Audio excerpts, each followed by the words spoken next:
What up, world? Welcome to another episode of BrandonJaneauShow. As you know, I am Brandon Janeau. And like always on all podcast platforms everywhere, BrandonJaneauShow. Social media platforms, Instagram threads, Brandon Janeau.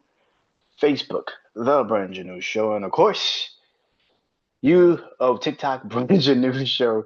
Go follow me on all those social media platforms. Everywhere, man. Really where you go? Is the YouTube channel, which I was about to say just a moment ago. The YouTube channel, Brand Your New Show. Go like the vids, and it helps in the algorithms if you like the vids.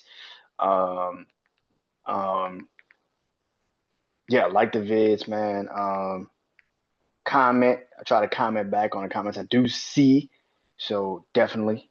Um, but yeah, man. Like the vids, all that, man. So yeah, let's get into it, man. This is I bleed sports. It's a little later this week, but hey, you know, football is about to football's about to come into existence. So these episodes about to get a little crazy. So it's about to go right back to Tuesdays.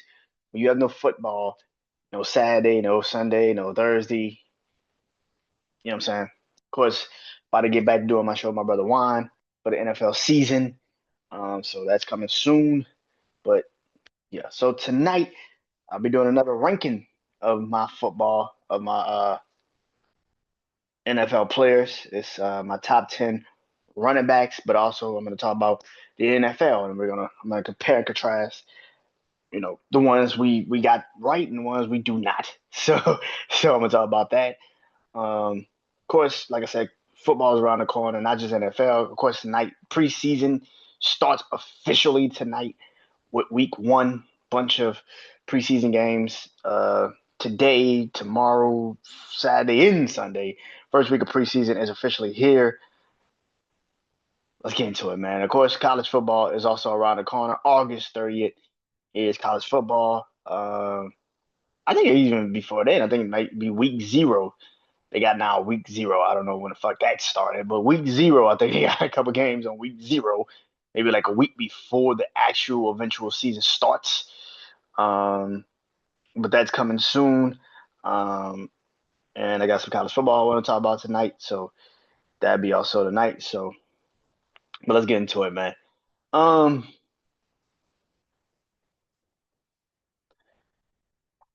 Start off with this. So,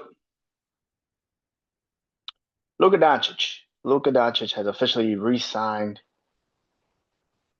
Luka Doncic has officially re-signed to the Los Angeles Lakers. He signed his extension. He will be a Los Angeles Laker moving forward. I think he signed like a 3-year deal to stay with the Lakers. What does that actually mean? And then that's where people are going to start asking the question: what does that really mean? Um, Particularly, what does that mean for LeBron James in the Lakers? Now, LeBron, of course, I think tweeted out or text or whatever the hell the case may be with the situation. But LeBron, you know, congratulated Luke on coming back to the Lakers. Of course, LeBron is opted into his contract. He is a Laker now. Um, so the question really does become, what the hell is the Lakers moving forward? What is the Lakers? And I think a lot of people are trying to figure that out. Um, yeah,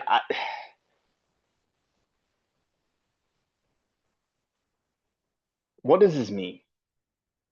LeBron has already opted into his contract. Luka is now officially a part of the Lakers. And this is before he signed, and I said this about LeBron in a Lakers situation before he even signed. I said the team is Luka's. There was never a point where Luka was going to probably leave the Lakers. I don't think anybody was that goddamn stupid to think Luka was really going to leave the Lakers because that's his franchise now. But the question really does become, what the fuck do you do with LeBron? And it's always been the question: what do you do with LeBron? And I don't think they have a plan, really. The Lakers don't have a plan. And they have been a franchise that has been like this before. I mean, hell, they didn't really have a plan really with Kobe. They really didn't have a plan. Once Kobe, entered into his final year, they really didn't have a plan for him. Like they don't know what the fuck they're doing, and it's bad already. The Lakers have no idea what they're doing. Um, and again, it goes into Rob Pelinka. Rob Pelinka as the GM of the Lakers. He The GM of the Lakers is Rob Pelinka. You are the man that's supposed to be putting this shit together. And I do not think he knows what the fuck he's doing. I don't think he knows what the fuck he is literally doing. I don't think he knows what he's doing. I've been said this. If you're gonna make Luka team, if this Lakers franchise moving forward is Luka Doncic because you just committed 3 years, almost over 200 something $1 million to this man. Clearly, he's your future. Clearly, he's the man. Clearly, he's the guy. So if that is the case, what's the direction really this year? Is it to get shit in order for the next 2 years where you have Luka and he's there and he's gonna be your guy? Because I don't see the Lakers being good this fucking season. I don't see it. I can see them making a playoffs. I've said this numerous times. The West is extremely, as much as there are young teams in the West, Spurs, Mavs. Well, Mavs ain't that young. Rockets, Spurs, Rockets, Pelicans. You got Grizzlies. You got who else? Who else? Shit. Mainly in their own division, which we don't even talk about divisions in basketball because we don't talk about divisions in basketball because nobody gives a fuck about divisions in basketball because it's not like the NFL where winning your division it means something. But in the Pacific division that they play in, the Warriors are old and they really don't know what the fuck they're trying to do. The Warriors are old. The Kings are young. They just need to know what direction they're going towards. After trading De'Aaron Fox last year, there's really no direction for the Kings. They really don't know what the fuck they're really trying to do. The Clippers are very old. So you got the Warriors and the Clippers are both old. The Kings are kind of middle of the road. They don't really know what the hell they're doing. And then I think who else is in that division? I want to say the Suns. And they just traded Kevin Garnett.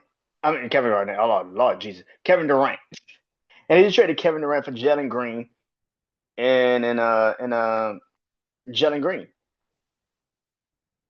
But you still have Devin Booker. And you have no point guard. The fucking Suns. And the Suns have no direction either. Like the Suns have no point guard. I mean, you got Devin Booker, so I guess she's gonna be a point, but the Suns really didn't do shit to fix their situation either. I mean, I think they also got Dylan Brooks in that trade. I think if I'm not mistaken, but Dylan Brooks is not a scorer. He's a defender, and he's barely a fucking defender. He's a younger Draymond Green. That's all he is. He really can't score, and he's not really. He's just an antagonizer. He's not really a fucking scorer. He's not really a defender. He's just an antagonizer. He just pisses people off, and that works up until you meet a strong-minded person, and then you're just annoying. Um, but yeah, man, I'm looking at this situation. I'm saying to myself, in the Pacific Division itself, I don't think it's too far fetched to think the Lakers can't win a championship, at least get out the Pacific. I'm talking about the whole Western Conference. I think the Spurs are going to be good this year. The Mavs are going to be good if they stay healthy. The Rockets are going to be good this year if they stay healthy. That's three teams right there at the Southwest.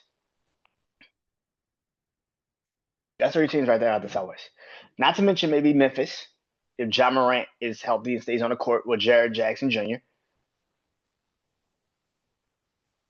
Maybe even the Pelicans. I forgot the other damn conference that's in the West. I forgot the other damn conference in the West. The other division in the West, I should say. Um, it's not the Pacific, it's not the Southwest. I forgot the other damn division in the West. But that's where you have Denver and you have OKC and you got Denver, you got OKC, you got Minnesota, you got and that's the crazy division. Like you got the OKC Thunder, you got the Denver Nuggets, you got the Minnesota Timberwolves. Who else they got in the damn? They got somebody else in the damn in that West. They got somebody else. It's shit. They got somebody else. Fuck, who else they got in there? They got OKC. They got.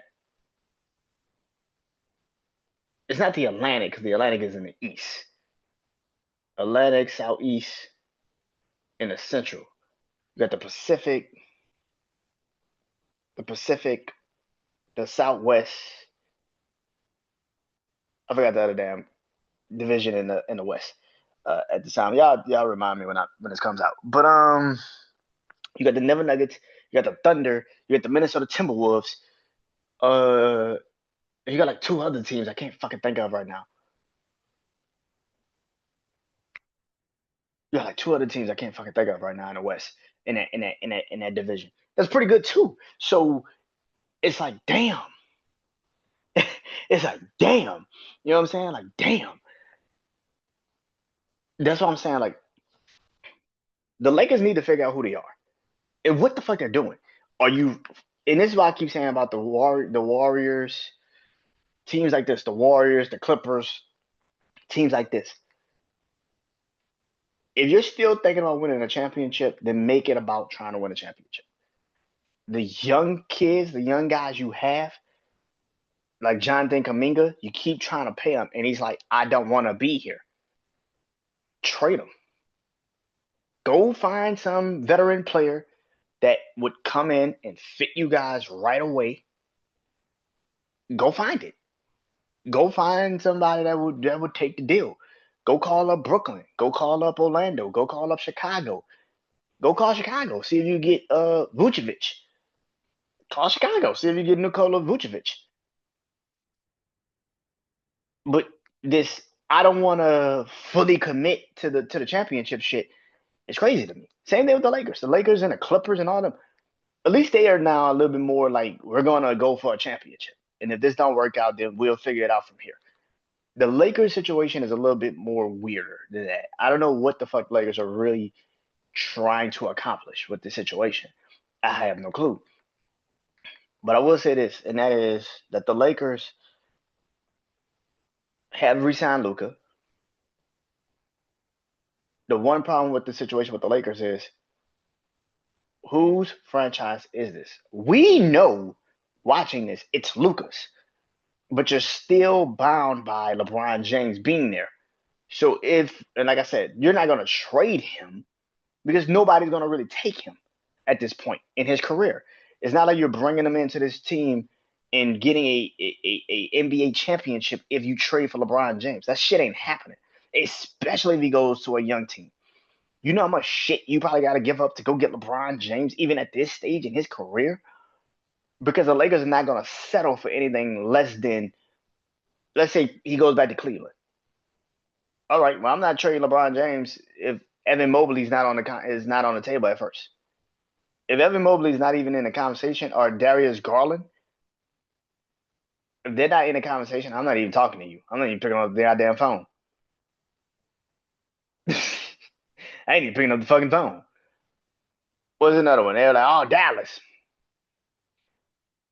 Who are you trading off of Dallas? Did the Lakers want Kyrie for LeBron? They want to play together, if anything. So that's not happening. Did the Lakers want Klay Thompson? At this point in his career? The fuck? Like I said when they have it also. Like I said, if it's not Cooper Flag, I don't even want to talk about it. I ain't picking up that phone. If it's not Cooper Flag, we ain't even gotta start the conversation up. This is why this decision of Luka re-signing to the Lakers puts them in a situation where it's kind of like no man's land.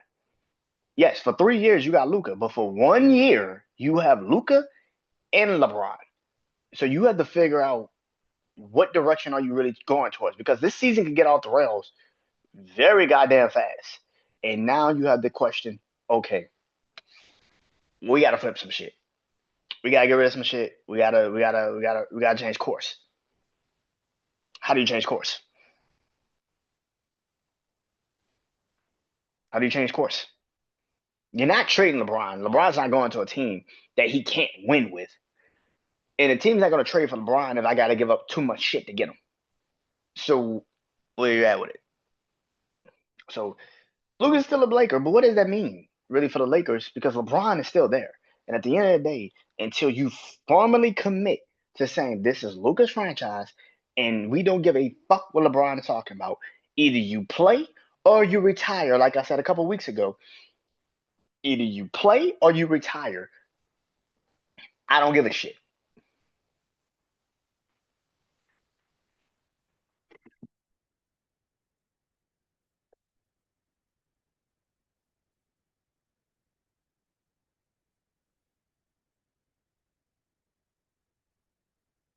Baseball. There are some great things going on in baseball right now. Uh, I gotta talk about this because it is a sports show. Fuck the Brewers. Fuck the Milwaukee Brewers. I'm not mad at them. I'm just mad at my Cubs right now because they just completely and utterly shit the bed in that series. And the Brewers have been just rolling recently. I fucking hate the Brewers. They doing all this winning and still gonna fail in the playoffs. I don't understand. I don't understand these motherfuckers, bro. Bro, the Brewers do this shit every fucking year, bro. Every goddamn year, the Brewers get off to a hot start. They have a great year, and then they get in the playoffs and they fail to win just 3 games. It's not even the fucking divisional round. It'd be like the wild card round. They can't even win 3 fucking games. You should be sitting there like, how the fuck you can't win 3 games in a wild card round, my dude? Like, what the fuck? You got 2 games at home, nigga. Like, what the fuck are you doing? I get that they're trying to get that number one spot. They better go get that number one spot because that's the only goddamn way that shit's gonna even work. They don't go get that number one spot, they're fucking doomed. They're fucking doomed, dude.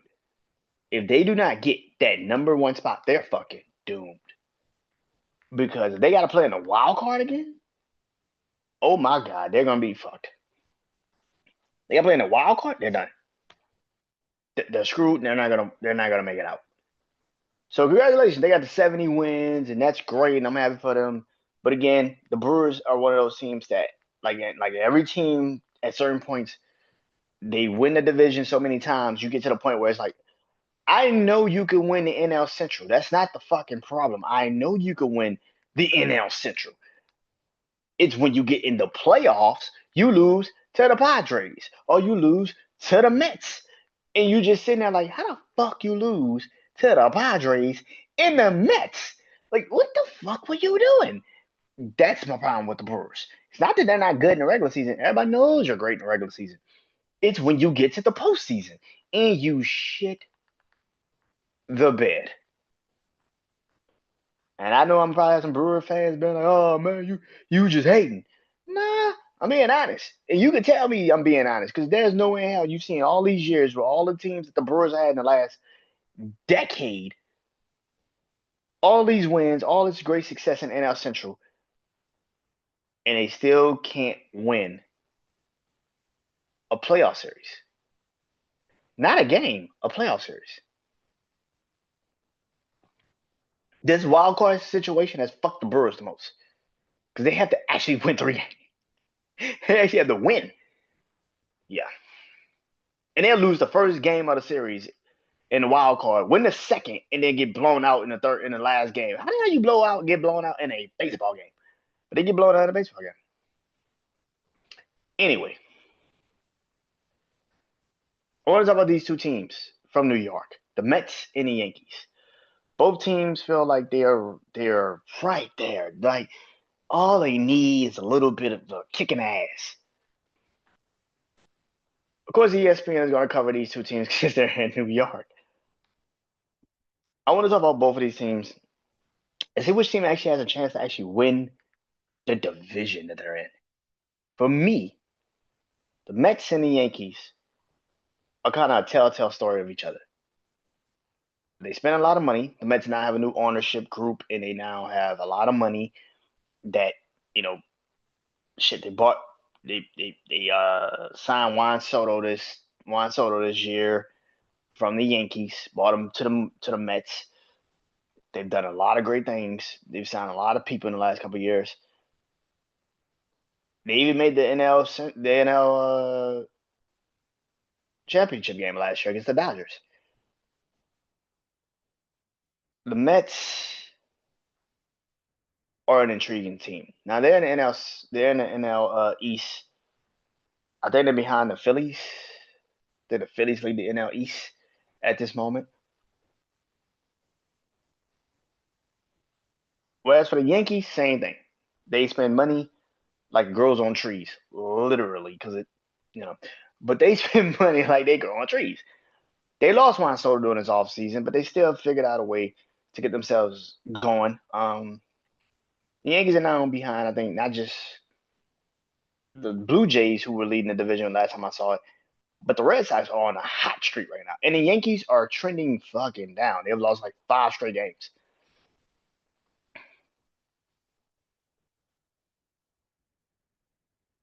Which team do I have more faith in that can win a division? It's the Mets. It's not even close. It's the fucking Mets.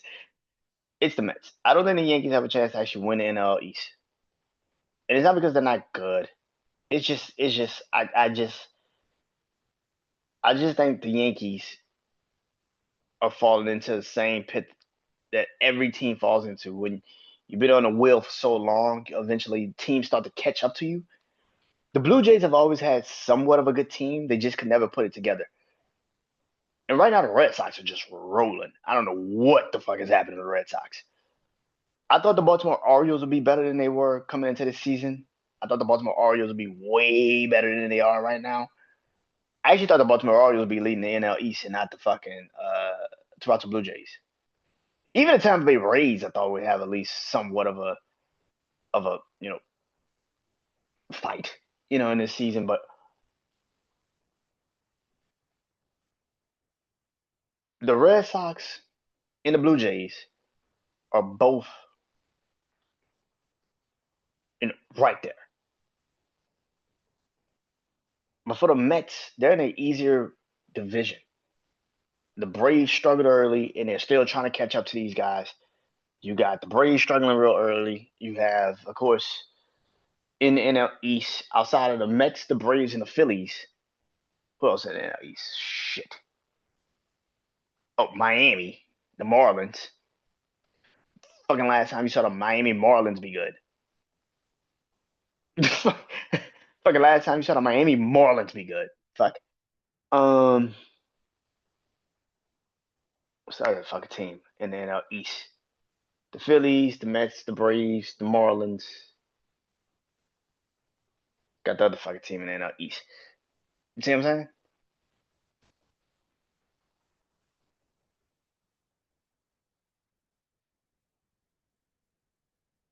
But that's the teams. I think the division that the Mets are in is way easier to catch the Phillies. I'm not saying that it's going to happen. You know what I'm saying? I'm not saying that's going to happen. But I do think the Mets have a bit of a. I think the Mets have a bit of a easier chance to get to the NL East division crown than the than the Yankees do in the NL and the AL East. I just think the Mets got a little bit more. I don't think they will. I think the Phillies will figure it out and win the division regardless because the Phillies are just a better team. But we shall see. I think the Mets get in the playoffs. I don't think the Yankees getting into the playoffs, and that's the thing. I don't think the Yankees are getting into the playoffs.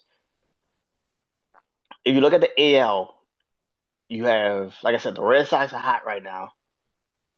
You have the Red Sox that are very hot right now, and then you have, what was that a team? Uh, the Guardians are catching up to the Yankees, even though the Guardians had a terrible stretch midway through this season. But now they're hot. You got still the Tigers are still up there in the division right now. Um, you look at the L West, you got the Astros, and then you got like Seattle. Rangers are alright this year.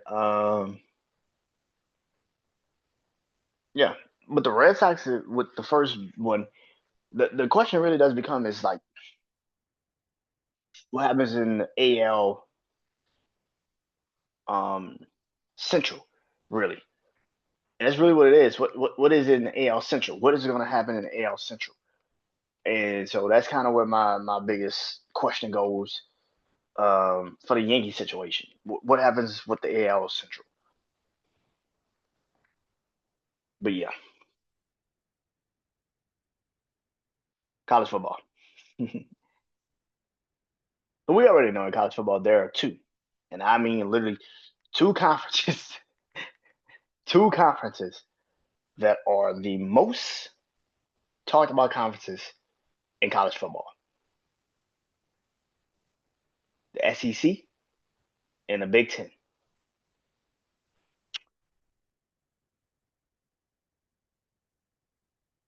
My question is, who's really the best conference in college football?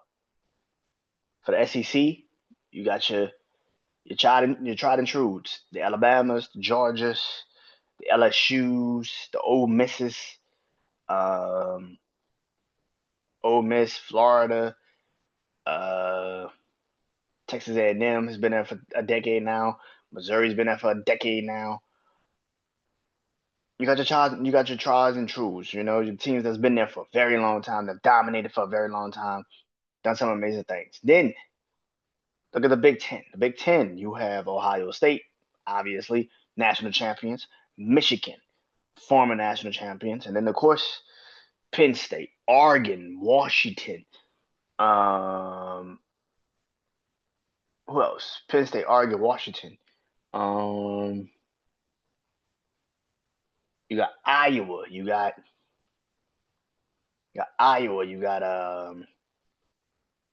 Minnesota, Michigan State in the Big Ten.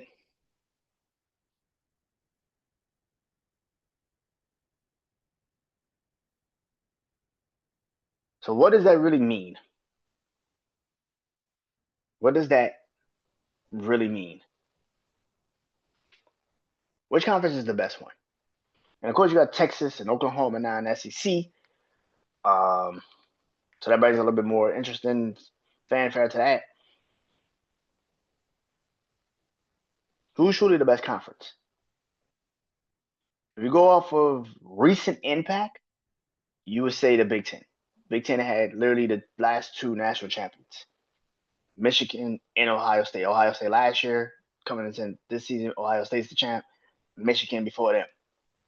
So that if you're going off of longevity, it's the SEC. You got Georgia, who's dominated for a good couple of years. Alabama, LSU's won a championship in the last couple of years. So who's really the best conference? Who's really that team? We're gonna get a chance to see August 3rd, August 30th. Texas is playing Ohio State. The first week of the season, Texas is playing Ohio State. So this is gonna be fucking interesting. And I've been saying this is why I'm not on a huge the Archie Manning bandwagon like a lot of people are. Because I've never seen him play against competition. Like true competition, I've never seen it. I've never seen him play against Georgia. I've never seen him play against Ohio, Alabama. Nobody's seen him play against any of these fucking teams. And yet people are sitting there like, well, he's a Manning. He's gonna be great. It's like, well, we don't fucking know. We don't know. But we shall see.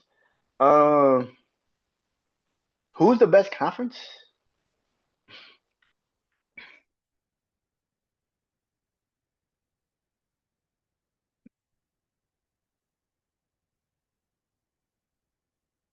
I said a Big Ten.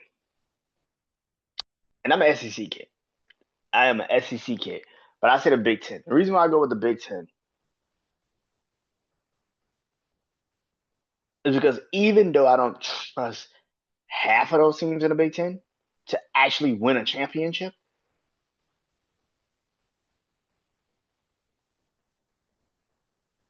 I think I think for what the Big Ten is right now, last year's SEC scared the shit out of me. I think last year's SEC scared the shit out of me. The more teams they actually brought in, the weaker the conference got. Where it was like nobody really stepped up.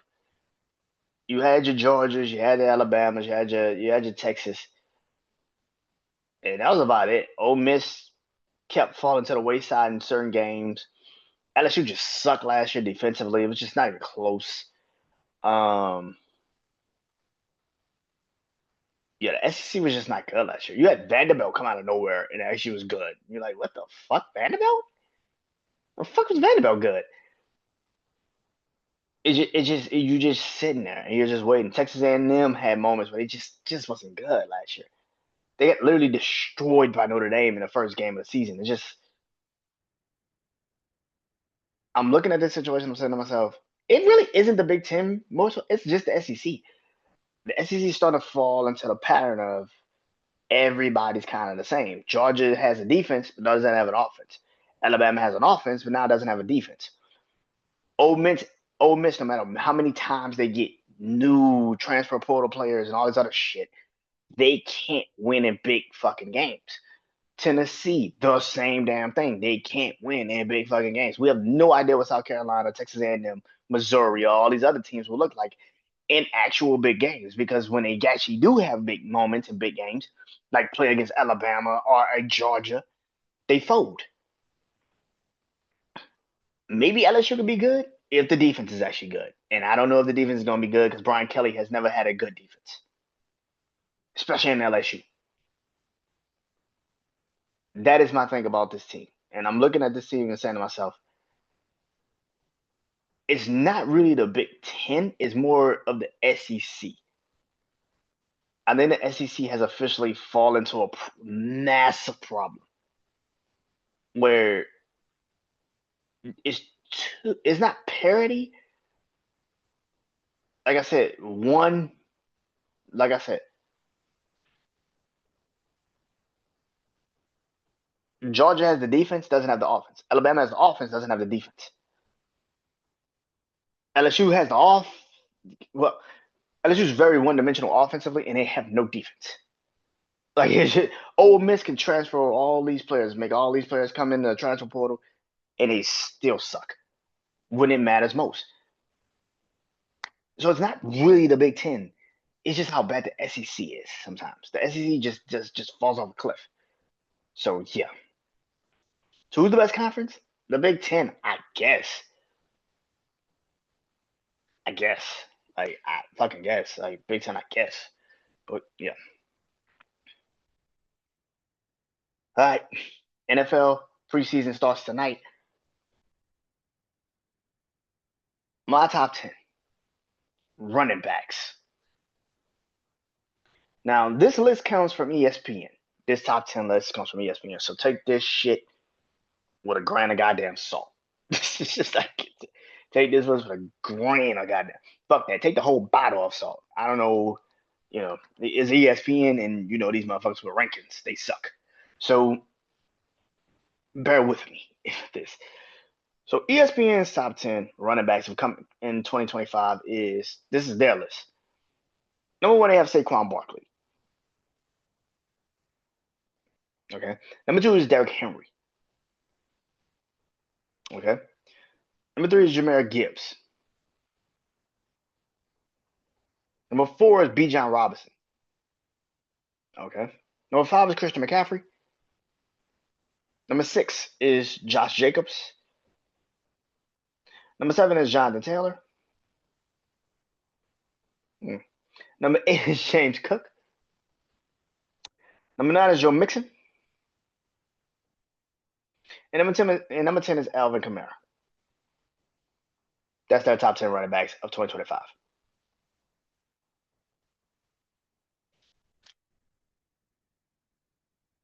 Number one on my list for the top top 10 running backs of 2025. Number one is Saquon Barkley. Saquon Barkley is at number one on my list, same as the ESPN list. Um, there's no missing with this one. Um, because of how great Saquon Barkley was at his job last year, you have people thinking that Jalen Hurts wasn't as great as he was at his job last year. Like I said last when I did the top 10 quarterbacks list, it is not Jalen Hurts' fault that the Eagles signed Saquon Barkley and the Giants were just that fucking stupid. Saquon Barkley was amazing last year. I don't know if it's going to happen again this year, but if it does, Jalen Hurts is going to pick the fucking defense apart. And I don't think people are ready for that. But Saquon Barkley is definitely the number one running back coming into this season. Look at the Eagles situation. You literally have the best offensive line. You have two of the best receivers in the game. You have at least a tight end, a really serviceable tight end. And you have a quarterback that can literally do anything he really wants to. He can run, he can throw, he can decide whatever the fuck he wants to do. Saquon Barkley is that guy. He's the number one guy. I don't think he gets to 2,000 yards like he did last year. But who the fuck knows? It might happen. Who the fuck knows? It might actually happen. So, yeah. Number two on their list was Derrick Henry.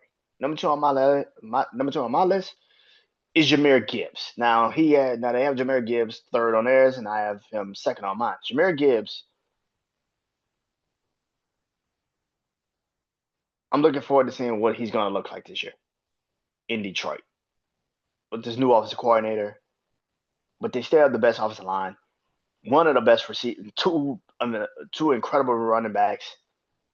Two incredible running backs with Jahmyr Gibbs and David Montgomery. You have also two incredible wide receivers with Amon-Ra St. Brown and Jameson Williams. And you also have an incredible tight end in Sam Laporta, who had kind of a bit of a down season last year, a little bit of a down season last year. But he had a couple injuries last year, so it's not like it was super over the top. He couldn't believe it. Either way it goes, Jahmyr Gibbs still was showing you he was one of the best running backs last year. And the fact that the man can also run and catch out the backfield,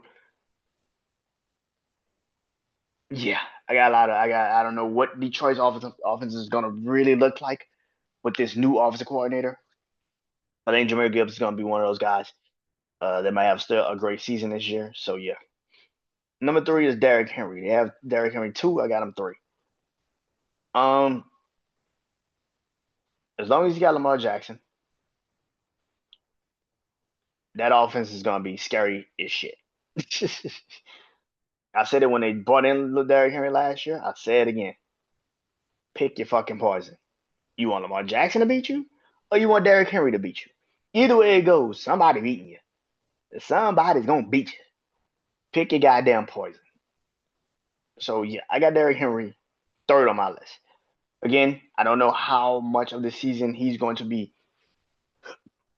100% called upon to do what he has to do, but it's gonna be pretty goddamn intriguing to see it. Number 4 on their list, they got Bijan Robinson. On my list, number 4 is Bucky Irvin. I think Bucky Irvin's better right now than Bijan Robinson. Now, I'm not saying Bijan Robinson's not great, but what Bucky Irvin can do, and he's a little bit bigger in stature than he's a little bit bigger than Bijan Robinson, which means he could take a kind of a little bit more of a punishment, a hit. He could bounce off of people a little bit more. Yeah, I think Bucky Irvin is an incredible running back, and I don't think people really give him too much credit for that. I think what he does with Tampa is going to be pretty damn interesting. To see him last year having to step in to be the running back, and then they realize like, damn, this kid can really fucking go. I think Bucky Irvin is going to be an incredible running back, and if you got a fantasy team, if you kept all your players and you're still about to you got to drop people in the next couple of days or something, and you got Bucky Irvin, I would keep him. I would keep Bucky Irvin on my team. Number 5, they have Christian McCaffrey. My number 5 is Kyren Williams from the Los Angeles Rams. I think Kyren Williams is a beast. I think that offense that he's in fits him like a fucking glove. I think with Matthew Stafford having a bit of a back situation, they're going to lean on him and Blake Corum a lot. But Kyren Williams is such a good fucking running back. When they finally figured out their offense, and everybody got healthy, when they finally figured out their offense, nobody stopped the Rams. Like nobody. Kyren Williams is literally one of the best running backs in the NFL right now. And I can't wait to see what he does this year. Like I said, maybe they're going to probably split a little between him and Blake Corum because they have to, because of Matthew Stafford. They don't want to run him into the ground. But when he gets himself going, it's game over. It's game over. Christian McCaffrey's 5th on their list. My thing about Christian McCaffrey is this, man. When he's healthy, he's a threat. And when he's not, he's not. And the 49ers are not. Christian McCaffrey is falling into, he's about to be 30, and he's already had like 2 or 3 massive injuries in his career already on his legs. How many more years he really has, and that's kind of where the conversation really gets interesting. I don't know. But yeah. Number 6 on their list was Josh Jacobs. Number 6 on my list is Bijan Robinson. I do think Bijan Robinson is actually a really good running back. I do believe he is a really good running back. No matter how I feel about the Atlanta Falcons, Bijan Robinson is a good running back. I think last year we finally got a chance to see what he could really be. For the Falcons, I think this year they're gonna rely on him a lot more. I can't really tell who's the backup in Atlanta, running back wise. So Falcons fans, you're gonna have to actually tell me because I don't fucking know. I don't really care about y'all like that. Outside of Michael Penix Jr. and Bijan Robinson, I don't give a fuck about the Falcons. I don't like you bitches. Not at all. I'm who that. So, but be happy that he's on my list because I could have left this motherfucker off the list. But Bijan Robinson is a beast. He is a beast. He can run. He can do his thing. He can catch out the backfield. He has the ability to make people miss. Like I said, I got a little bit more faith in Jahmyr Gibbs than I do in Bijan Robinson. Even Kyren Williams, I got a little bit more faith in Kyren Williams than I do, Bijan Robinson. But he's still on the list, man. He's still on the list. Number 7, they got Jonathan Taylor from the Colts. My number 7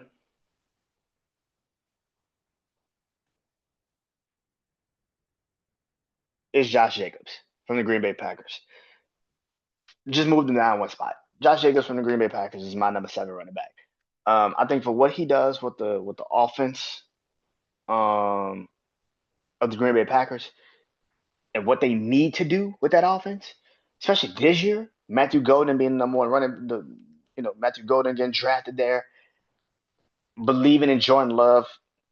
The reason why the Green Bay Packers had somewhat of a good season last year is when they kept using Josh Jacobs to be the guy, and they took Jordan Love out of those situations where he had to do too much, especially when he got hurt. Oh, man, when he got hurt, that was a different conversation. But hopefully if he's healthy, that offensive line is healthy. Like I said, Matthew Golden's finally there. They got a number 1, an actual number 1. I'm ready to see what Green Bay offense is going to look like, and Josh Jacobs is going to be a massive piece of that. So, yeah. Their number 8 running back is James Cook. This is the only time outside of the number 1 pick we actually have the same fucking running back at number 1. Because I got James Cook at number 1 too. I think James Cook. I got James Cook at number 8 too. James Cook is the number 8 running back. I think what he can do for Buffalo, what he does for Buffalo, I think he doesn't get enough credit for what he actually does for Buffalo. The reason why Josh Allen could be the MVP last year is because this dude was that fucking dangerous out the backfield. When they drafted him, I knew he was going to be one of those guys for years and years to come for Buffalo. They just have to use him right. And the fact of the matter is, in those big times, those big plays, those big moments, they want Josh Allen to be the guy. And I've said this numerous times. He ain't Patrick fucking Mahomes. You have to temper that shit. He can't do it all. James Cook is a perfect example of a guy that can give you what you need. He can catch out the backfield. He can run the ball. The man can fucking go. You just have to use him. And sometimes they just choose not to because they want Josh Allen to be the fucking conquering hero so fucking much. If James Cook is not on that field because of the contract situation by week 1 and they go to Baltimore, they go play Baltimore, you're going to find out very fast Josh Allen cannot do it all. Number 9, they got Joe Mixon. My number 9, I got Alvin Kamara. Alvin is 9. I hope they have a running back by committee for him, but even if they don't, the man is the most tried and true running back I've seen in New Orleans for a minute. The man has been a beast for a long time. For him to have to be the number 1 running back last year, even when we sucked, I hope Kellen Moore has got this man ready to go. I hope he's healthy. I hope he's ready to go, man. Alvin Kamara, when he's on, man, there's nobody better than him. There's not a soul on this planet that is better than Alvin Kamara as a running back. I don't give a shit what you say. Those first 2 games, you saw what he can do when he has the right offense. The offensive line is good. The quarterback situation is good. The receiving core is great. When he has that, there's not a fucking person that can touch him. Bro, go look at the Dallas game last year. Week 2 against Dallas, go look at that game. Because you can literally pinpoint when he had plays in that game where he would catch the ball and not get touched. I mean, like it'd be 20 people. Like it'd be like there's like people from like way behind his, like 20 guys. Bro, he would burn people. Bro, this man was touched for like 20 yards.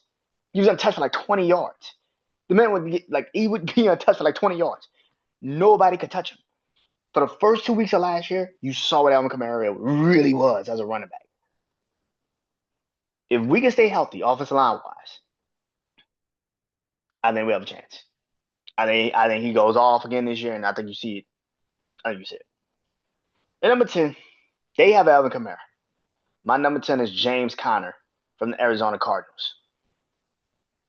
That's not a running back right now in the NFL that has been the most consistent, most durable, and just fucking flat out the best running back. The person you least expect to be the guy, he is the fucking guy. I think he got a shady, fucked up deal in Pittsburgh. It is what it is. They just wanted to play Najee Harris. They wanted Najee Harris to be the guy, and he got completely and utterly shafted. I'm not saying like he wasn't great his second year because Le'Veon Bell left and everything fell on him to be the guy, and he just wasn't ready.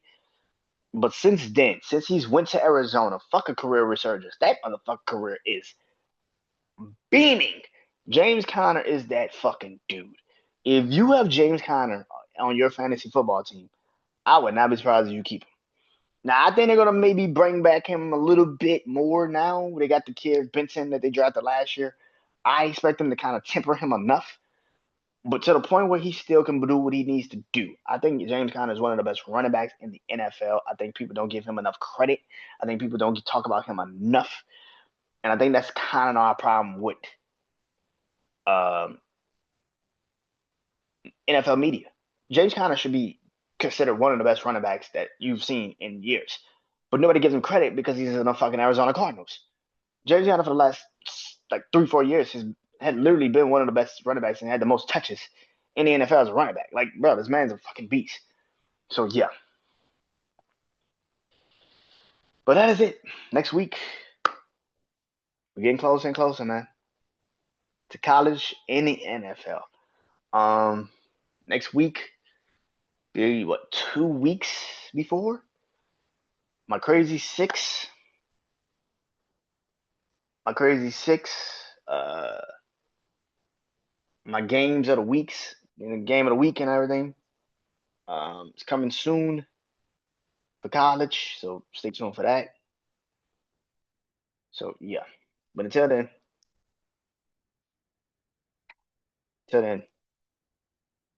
Brian Janu Show, Sably Sports. Peace.